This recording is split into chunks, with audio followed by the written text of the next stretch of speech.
Hi, I'm Wayne Tuttle, and this is Chasing Legends.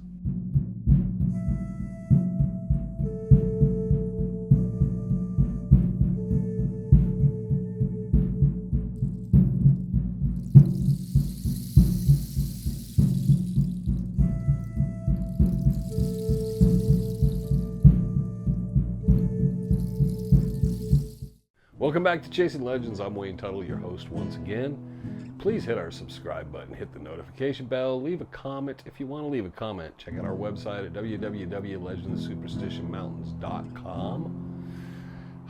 And we got through all that. Treasure Hunt of the Year Awards coming up March 15th, the Ides of March in Goldfield Ghost Town at the Mammoth Saloon. That being said and done, let's get on with it. Today's story is about an individual who I would say is a Dutch hunter, but not really a Dutch hunter. He's a cowboy. But I believe in his heart somewhere he is a Dutch hunter. Someone I met, I probably met him 24, 25 years ago, and was pretty fortunate to have met him and kind of got to know him over many, many years. Most of the time, Randy Wright and I would run into him. Every time we went through down in Barkley Basin or through the Quarter Circle U or whatever, we'd wave, and then we started stopping and hanging out with Howard Horinek. Howard was a pretty interesting character. I got to know him over the years. He'd been working as a cowboy and working with cattle and horses most of his life. I think he broke over 600 head of horses in his lifetime. He'd worked Wyoming. I knew he worked in Globe for a while. He actually could make saddles, boots, just a typical cowboy, jack of so many trades. And his father, I believe, was a veterinarian, which is what got him started on that. And he grew up at a farm in Nebraska. So I got to know Howard pretty well. Anyone who knew Howard right now would be smiling because he'd see you. And the next thing you know, his phone would come out. And Howard spent many, many lonely days out at the ranch. And he took pictures of everything. And every time you showed up, if you're going to visit with Howard, give it 4 hours because the first 2 hours we're going through photos in his phone. See that? See that heart? Yep. See that hole in that rock? Yep. And that was what it was like for 2 hours. Half the time I didn't even see what he was talking about. There was a hole in one of the cactuses down at the Quarter Circle U. He'd always make you kind of look through. Howard was out there just wandering around, taking pictures, always all kinds of things. What do you think that means? He was good friends with Jack Carlson. I know him and Jack would help him out, go out with him all over the ranch and stuff. But Howard was really good people. Like I said, me and Randy would always go through. We'd sit down, hang out with him, talk to him. Really enjoyed our time with him, and I was pretty happy. Sad to see him go. Dean and Chris, who took over the ranch after Howard, were really awesome people. Nothing bad I can say about them, but Howard was pretty awesome. And I would run into him. I'd go out and just be somewhere out in the mountains and not up in the wilderness area, but outside the wilderness area, there was a good chance I would hear something, and Gus and Spike would run up to me, and I'd look over, and there'd be Howard showing up on his horse with his cowboy hard hat. It was a picture to be seen. And he would come up, "Hey, what's up?" And he just out of like, "What the hell? Where'd you come from?" So he was always out, always stopped by the rendezvous. He'd clean up, come down to eat. The next morning when we were cooking up breakfast, Howard'd show up for coffee with the dogs and stuff in camp. We all had a great time around Howard, and he was a really super nice guy and very friendly. I don't think I ever had a really awkward moment with the man, and I saw a lot of pictures on that phone of hearts and this and that and crosses in the mountains. So one day Randy and I went out and we passed through, and we'd always wave. Try not to stop because we knew we'd get waylaid. And then on the way back, we'd always stop and sit around with him. "Hey, Howie, what's up?" And sit down with him. Don't know how he ever felt about the Howie, but he kind of just was fine with it, I guess. And that day, there was a picnic table. I don't know if it's still, but it was a picnic table that used to sit out by the tree out in front of the board house. And I think it's around the back now, but for years it was sitting out by the tree. And Randy would always go there. We'd sit there on the, sit up on the picnic table and talk with Howard. This day he had to fix the septic line. So we'd sit around in the ranch and be like, we don't want to bug you. He'd go, oh, no, come on. Just, A lot of times we'd just sit there and he'd work and do stuff and we'd talk back and forth. And this day he's digging up the septic line. And I will never forget, there was a newspaper article in probably the Apache Junction local paper about Howard, how every Sunday he cleaned up, put on his Sunday best, went to church, God-fearing man, believed in the Bible, never a cross word moved past his lips. So he's digging up the septic line, which has a break.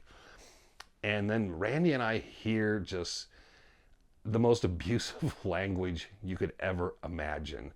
All sorts of things came spouting out of Howard. Every swear word I've ever heard in combination with every possible action, including bestiality that you could do to a human being. And I was like, man, what, It's like he was just blown a gasket. He settled down, and what it was is that the septic line took a weird turn, and he punctured it with the pickaxe. So Howard takes the pickaxe, picks it back up, looks at us, shaking his head, curses a few more times, and then starts digging again. And next thing we know is he blows up again, throws the pickaxe in the air. He's just shouting and spewing and Randy and I are like, whoa. And what it turns out is the individual did not put it in a straight line. He did this odd pattern where it was zigzagging all over the place. And every time Howard tried to guess where it was, well, guess what? Every couple of feet he was missing and breaking it again. We probably spent 30, 40 minutes watching him blow gasket after gasket. And then finally, I don't think he even heard us. We just went, hey, Howie, we're going to take off because it was hard to watch. And we offered to help. Howard was like, no. But I can't remember the guy's name who had put the line in because he was using his name. But Howard was going to perform a lot of unnatural acts with a lot of odd objects on this individual. So much for the God-fearing, Bible-thumping Howard Horinek. But Howard's such a great guy.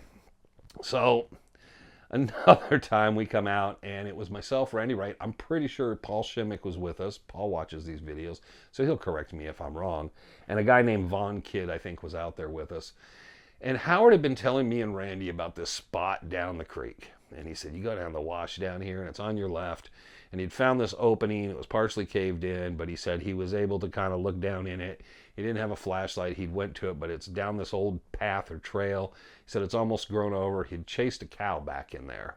Found a cow back up in there, and then he found the trail, and he followed it. Found this opening, this adit. He said it kind of went down in, and he was very curious about it. So he wanted us to check it out. He said, you guys will get down in there. Randy's skinny. You can shove him down in there. So that was the plan. And Howard would talk about it and give us direction, talk about it.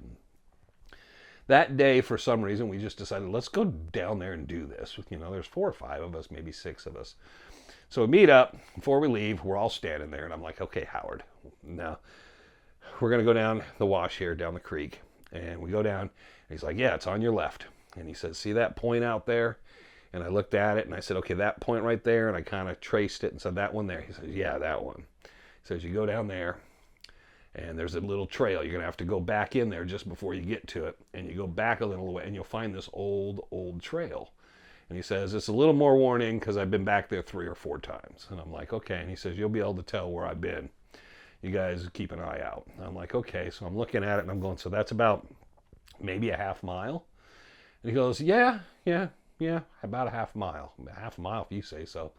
I'm like, okay, so we go about a half mile. How long's the trail in? Is it a quarter mile, eighth of a mile? He goes, yeah. And I go, so like an eighth of a mile? He goes, yeah, you say, if you say it's eighth of a mile. And I'm like, okay, so we're going to go about a half mile. Before we hit that point, we're going to be looking for this trail. And he says, yeah. And I said, we'll go about a half mile. And then we're going to go up this other to the left going south. And we're going to follow this down. That adit's at the end of that. And he says, yeah, you'll see it. He says, you'll go, whatever you go. And I said, you said about an eighth, quarter mile maybe? He said, yeah, whatever you say, or eighth at quarter mile. And I'm like, okay. So we all gear it up. We thank Howard, go to see what is in there. One thing we found that day was a bighorn sheep skull, which we never recovered. It was west of the ranch. We actually ran across it, but since we were just getting started, we left it behind. And I think someone said they went and got back and got it, but we didn't take it out of there that day. It was sitting out there. Mountain lion cat had got the bighorn. So we're going, and it got warm, and we're going, and we can't find nothing. And we're going, and we're looking, and finally we just give up. And we come back to the ranch, and Howard goes, well, how was it? How'd it go? And I'm like, well, we didn't find nothing, Howard. We couldn't find, you couldn't find that. And I said, no. I said, I went back there, could never find anything, what you're talking about. We walked all the way to that point. I said, that was probably over a half mile. But we said we got there, and he said, well, why would you think it's a half mile? And I said, because you said it. He said, no, you said it was a half mile.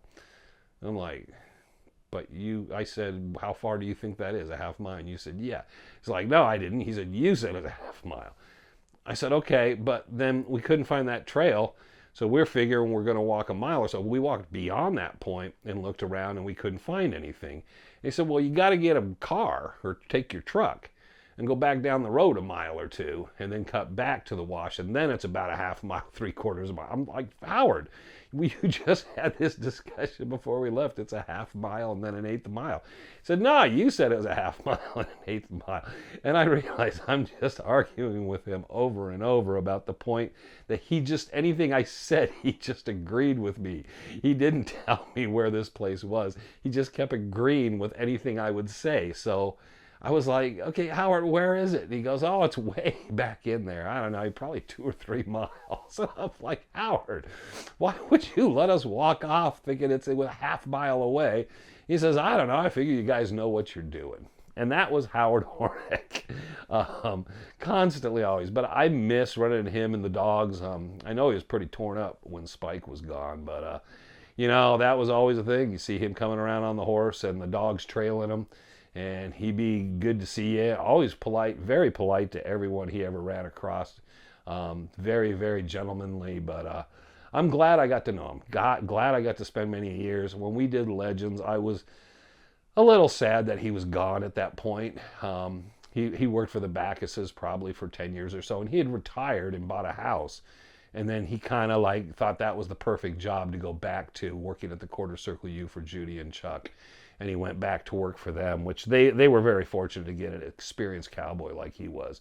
And following him when we did Legends, Dean and Chris were there, and I got to know them, and they're since gone, but they were awesome people too. Loved being around them and hanging around talking to Dean and Chris both. So, but Howard Horinek, he was one of a kind, a Vietnam veteran, definitely a man's man, a cowboy. One day, I'm coming down the road. I'd been out hiking and I was walking back to my truck. And I'm walking along and Howard comes by in his truck, the ranch truck. And I looked over and I was like, oh, and I just waved, and he realized it was me and he stopped and said, you want to ride? And I looked in the truck. There wasn't a seat on the passenger side, just some old blanket laying there, a bunch of old tools, and God knows what bolts and nuts and nails and hammers. And I'm like, there ain't no place to sit, Howard. And he's like, well, that's where the dog usually sits. You can sit there. And then I looked in the back of the truck because my thought was I'll just ride in the back. And that was filthier and worse than the passenger seat. And I was like, hey, you know what, Howard? I'm good, man. I can walk on back. You sure? Yeah, I'm sure, Howard. Thank you so much, though.